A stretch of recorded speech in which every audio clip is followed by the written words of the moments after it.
Uy, dumaan sa atin ang alawin. Isa, dalawa. Mag-asawa yan. Ay, tatlo. Madami dito lawin. Ako po, huwag kayo dito magpapalipad ng drone sa parting ito. Ay, grabe naman yung ano, dahang ito oh. Ay, parang letter S oh. Letter S. Yan o, letter S. Oh, dapat pala lubusin na. Taas niya no. Kamusta kaya yung nakahon dito pagbabike? Taas. Woo!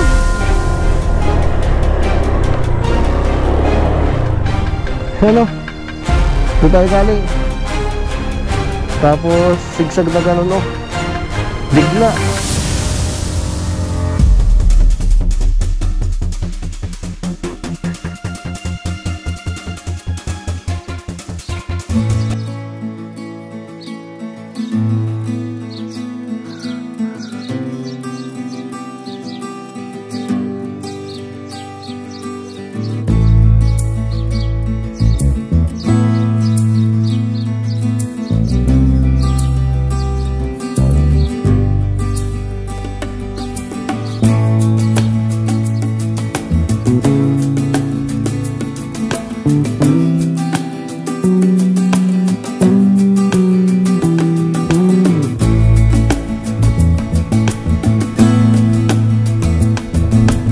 Ang ganda dito tumambay. Magandang pwestuhan kapag umaga, kasi kapag hapon na malamang ay sobrang init dito. Open na open oh, ang kanluran. Pero sa pwesto ngayon medyo natatakloban ng puno yung sikat ng araw. Tapos yan oh, napakaganda ng view. Lalo na siguro ma-appreciate mga part kung hindi masyadong foggy eh. At saka yung kung mapupuntahan ninyo at mapapadpad kayo dito, ma-appreciate nyo yung tunay na ganda.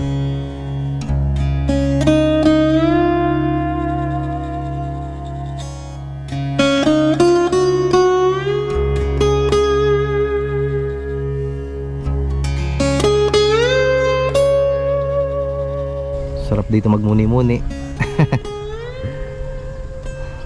Hindi sa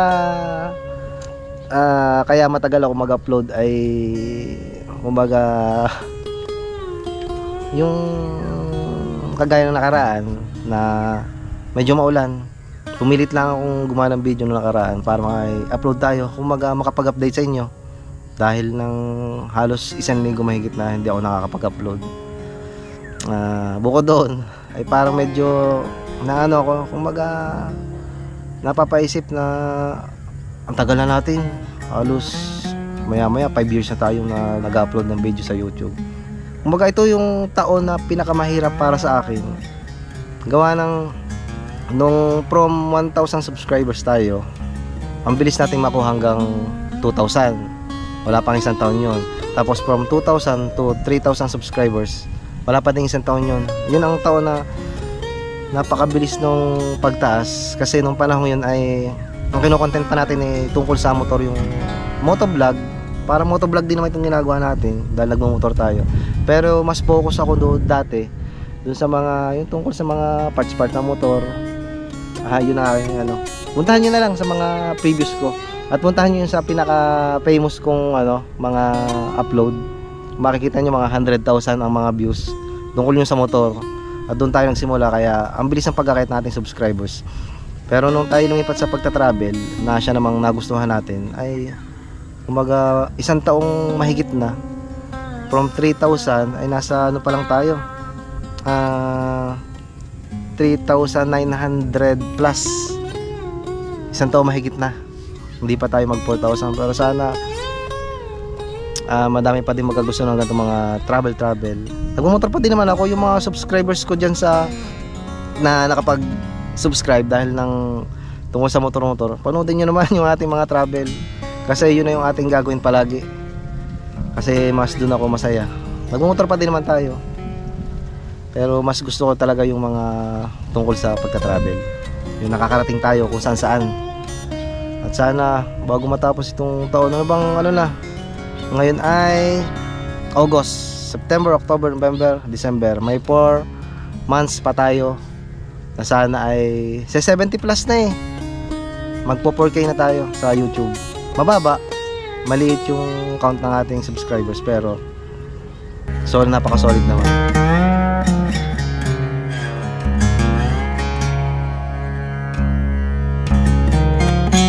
Yun ang dahilan kung bakit parang medyo nahihirapan ako. Kumaga nag-iisip kung magtutuloy pa ba akong maggawa ng video.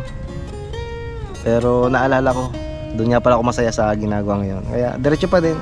At maraming salamat nga pala sa mga tao na nakaka-appreciate sa ating ginagawa. At may mga ilan na nagmo-motivate sa atin para ituloy yung ating mga ginagawa.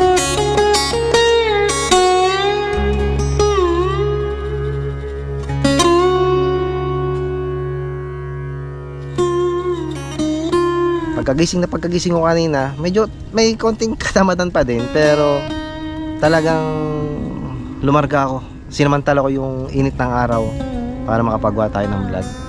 At sana ay patuloy na yung ganito na hindi masyadong maulan. Mahirap kasi pag maulan mga part, delikadong bumiyahe.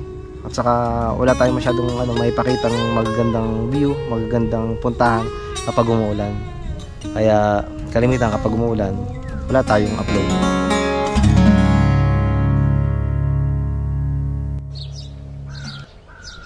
Sa mga hindi pa nakakapunta dito mga part, subukan nyo pumunta. Maganda ngayon. Pero nakaka-excite na dumating yung panahon na 100% na gawa na to. Kasi hanggang sa ngayon na ginagawa. Sana matapos ito bago magmahal na araw, para yung mga pupunta dito ay maganda lalo yung makikita.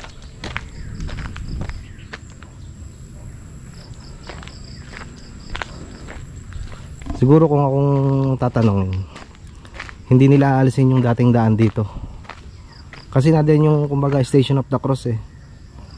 Tapos ito yung kaninang tinambayan natin na may hagdan. Siguro option na lang kung gusto nila doon. Yung ibang ayaw na dumaan dito sa maliit na hagdan, doon sila dadaan. Grabe, daming ibon na lumilipad.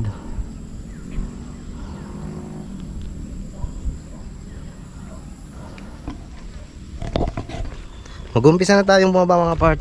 At ayun, natupad na naman natin yung pakay natin na makarating dito. Ito yung matagal na at pinapangarap nating puntahan na ngayon napuntahan na natin. Talagang natakot lang ako kanina at nang hindi ko alam kung tama ba yung dinadaanan natin. Pero talagang tamang tiwala lang kay Google Maps. Okay naman eh, nakarating ako dito. At saka tamang tanong natin sa mga tao na nakikita natin sa daan.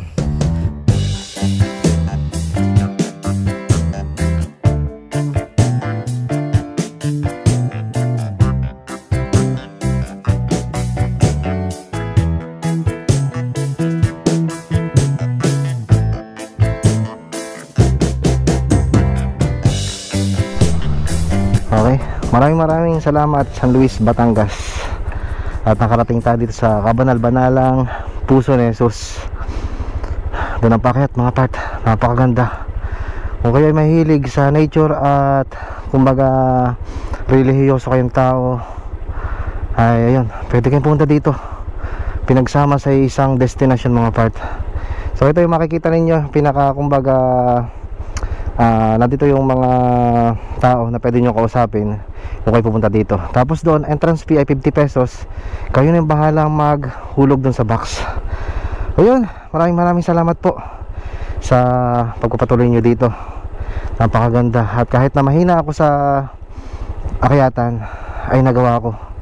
Talagang tiwala lang. Good morning po. Time check 9:39 ng umaga. At sinet ko ng Google Maps. At mukhang dun ulit tayo papadaanin sa dinaanan natin kanina. 1 hour and 4 minutes, 25 kilometers bago tayo makarating sa bahay.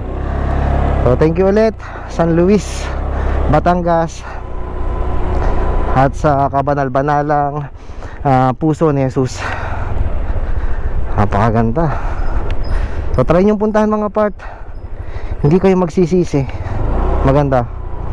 Para siyang hinahalin tulad sa kamay ni Jesus sa Lucban, Quezon. Pero kinagandahan yan ay mas malapit dito sa atin.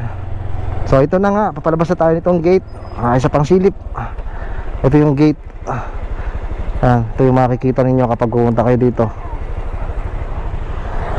At paglabas natin dito, sabi ni Google Maps ay tan-tan-tan, dito ulit tayo dadaan. Ayun. May sabi pa rin daan dito. Pero ang pinaka main entrance ay sa dinaanan natin.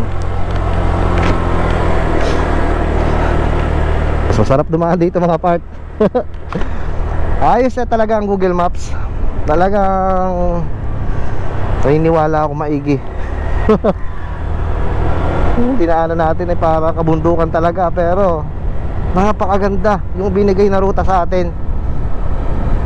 So hindi ko lang sa ulado mga part ang mga barangay na nadadaanan natin. Pero kung sakali napupunta kayo at mapapadaan kayo ng Batangas City, doon kayo mag-start pin ang location papunta dito sa San Luis. At dito kayo papadaanin ni Google Maps. Napakaganda. So dagdag pa doon, madadaanan nyo din yung Kalumala Heights na nadaanan natin noong papunta tayo dito. So siguro ay hatiin ko mga part sa dalawang part ang vlog na ito. So ito ay magiging nature tripping or basta ride ito mga part habang pauwi tayo. Alam ko madami sa inyo ang hindi pa alam itong daan na ito, kaya babaybayin natin to. Kita nyo yan, no? Oh, kabundukan. Pero may mga bahayan dito mga part. At isa pang napansin ko, napakaganda ng mga kalsada dito. May ilan-ilan na medyo parting mabuhangin, pero normal naman yun sa mga kalsada. Kasi kapag umuulan ay nadadala ng yung agos, naiiwan yung mga medyo buhangin sa daan. Oh. Ngayon nga lang napabalik tayo ay mas madami ata yung palusong. Kasi madami tayong inahon kanina eh. Sarap oh. Sayang nga lang, lobat na itong Insta360 natin. Mali po. Opya. Dito rin yan, no? Ang daming bayan dito sa gitna ng kabundukan. Oo, grabe oh. Hey.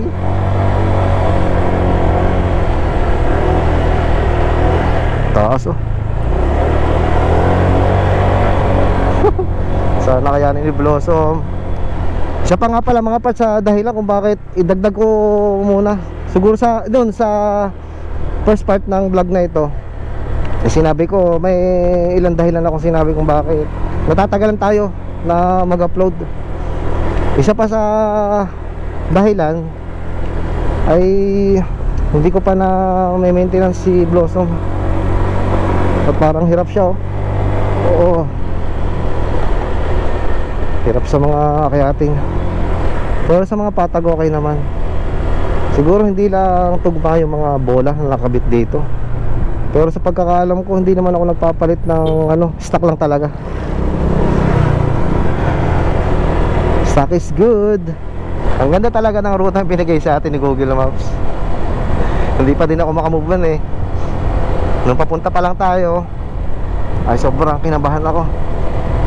Pero kita nyo naman, lumadaan tayo sa parang kagubatan na kabundukan, pero maganda yung kalsada. All in one. Tapos ang ganda pa nung nakikita nyo mga view. May patas na naman. Ang daming puno ng niyog sa kaliwa, bahayan sa kanan.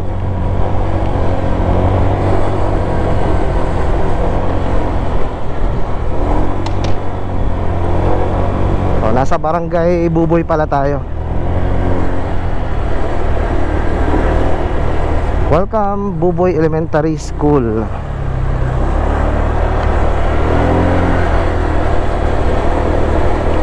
San Luis pa din ba nakakasakop nitong Buboy? Baka naman may makakapanood. Baka naman yung mga tahimik dyan, pagkakataon nyo na. Para ipaalam sa ibang mga viewers natin kung nasa saan tayo ngayon at kung ano ang nakakasakop.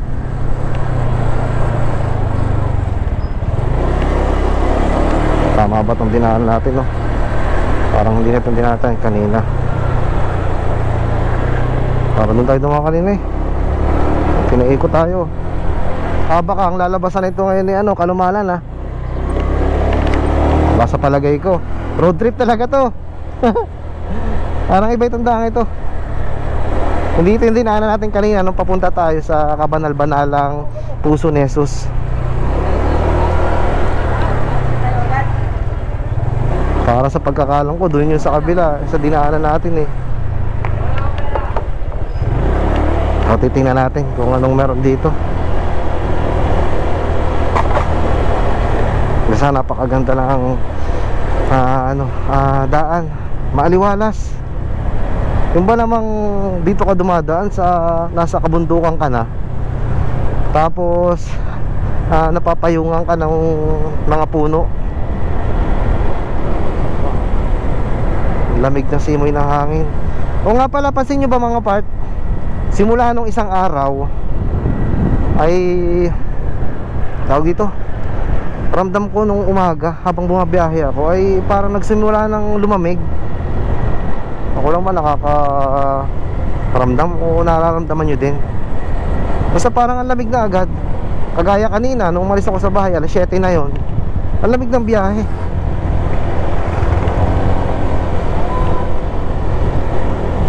Sarap pumiyahe kapag gano'n. Mas parang kumbaga kinaganahan tayong mag-ride kapag malamig yung simoy. Ito din pala, natatandaan ko yung may nadaanan ako na gagawa ng kalsada. Ito din yun, oh.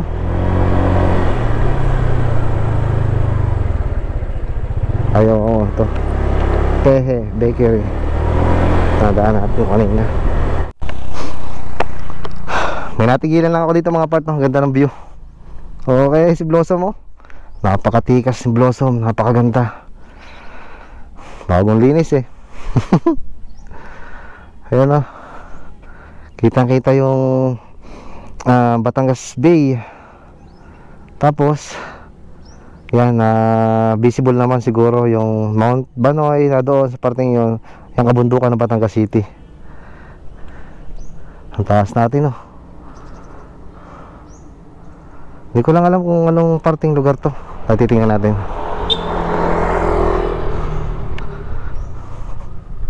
Rotary Club Bawan. Sakop pa kaya ito ng Bawan? Makikicomment naman mga part. Itong lugar na to, oh, yung may nakalagay na Rotary. Tapos kita yung view yan, oh, napakaganda. Diretso tayo.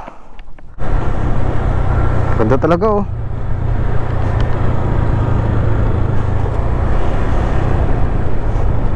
So, tapos may patag dito, parkingan nata to. Hey. Oh, tapos palusong.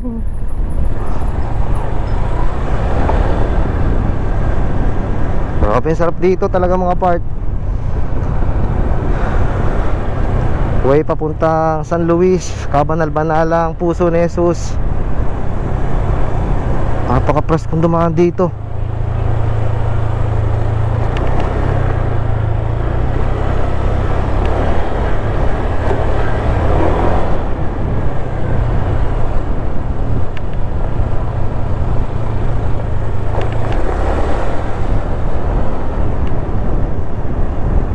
Puno ng niyog niyan, oh. Pag hindi ka naman pumresko dyan, sarap naman ng hangin. Parang yung pakiramdam na tawag dito, yung talagang papasko na, yung Vermans na, pero August pa lang tayo mga part. Malamig na dito. Bigla ako namin sa Mount Banoy. Ilang buwan na ulit na buhat nung huling punta natin doon. Ano kayang nabago doon? Parihatin kung makakabalik tayo. Pangaliwa na tayo. Palusong yung baba.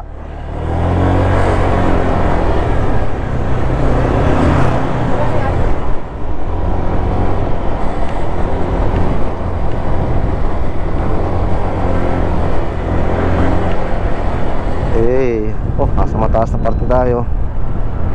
Bago pa lang pintura. Welcome Barangay San Vicente. Makikiraan po.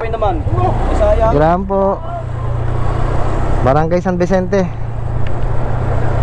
Ano ba nakakasakop? Bawon pa ba o ano? Teka lang.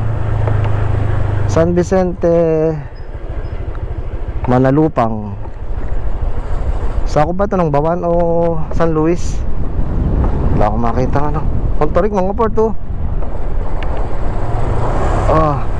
kailangan magano tayo. Ano ba tawag ng engine brake?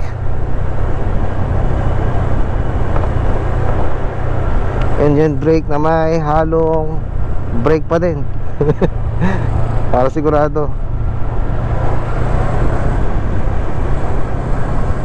Magandang daan dito. May mga harang yung tabihan pero para matagal na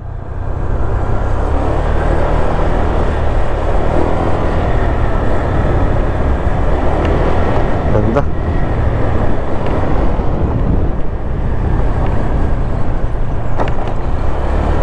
Tapos ang parting parting yan ay parang tinabtab parang papalawakin. May lawin. May lawin.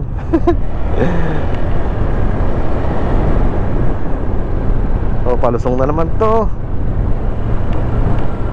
Ay, napaka lalim mo, Porto. Uy, dumaan sa atin ang lawin. Isa, dalawa. Mag-asawa yan. Ay, tatlo. Madami dito lawin, ako po. Huwag kayo dito magpapalipad ng drone sa parting ito. Ay, grabe naman yung dahang ito.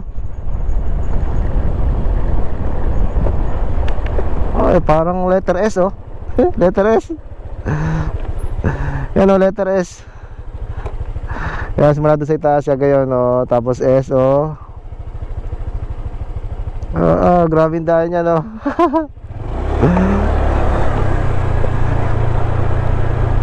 dapat pala lubusin na. Taas niya Kamusta kaya yung naahon dito pagbabike? Taas.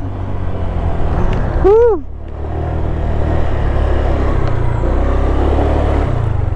Doon tayo galing. Tapos sigsag na ganun bigla.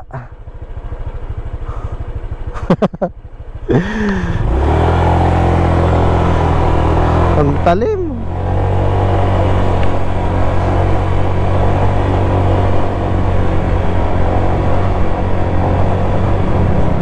Agak si Blossom Okay, medyo kumakalma na. Ang tarik noon mga part. Okay na to. Okay na dito. Doon sa kantuhan na dinaanan natin, pinakaliwa ako ni Kuya, pero okay naman yung tinuturo ni Google Maps. Kaliwa lang talaga. Ibig sabihin, bawal doon sa diretso dapat. Pero buti na lang at itong tinuro ni Google Maps. Bawal ata doon, parang may ginagawa. Ito nadaanan natin ay kumbaga manggahan.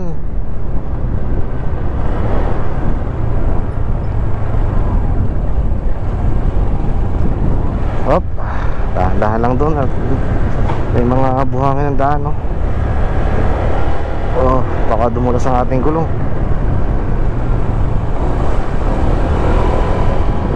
Halos mga puno ng mangga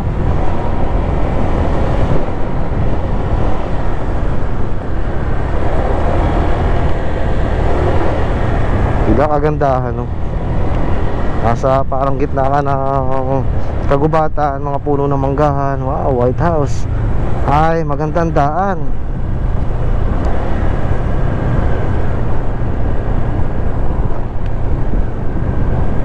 Oops, spillway.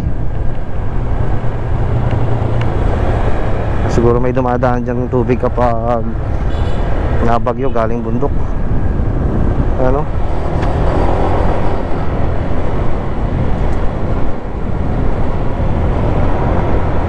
Ayun, alam ko na kung bakit tayo pinalis ng daan. Ini-ispalto. Yung dinaanan natin ay babagong lagay lang ng ispalto.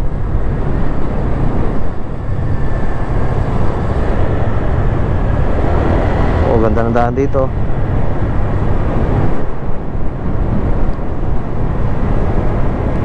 Oh, sarap.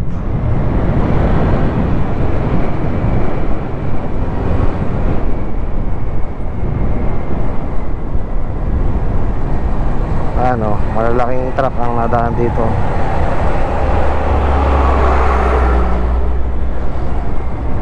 Thank you, come again. Titingnan nga natin kung anong... Naku, may kasunod tayong tricycle. Hindi ako makakatigil. Alagaw, yon. Thank you, come again. Barangay Alagaw. Nakalabas na tayo sa Barangay Alagaw, mga part. Ay, grabe naman ang mga kurbada dito. Tapos ang ganda ng kalsada. Maliit lang siya. Saktong-sakto lang talaga sa 2 lanes. Pero solid. Ah, yun. Dito tayo makiat kanina, oh. Dito. Doon tayo papunta pa lang sa San Luis. Pinaikot tayo, ayos ah. Ang galing. Ni-espalto yung kabila. Oh, grabe naman yun, sir.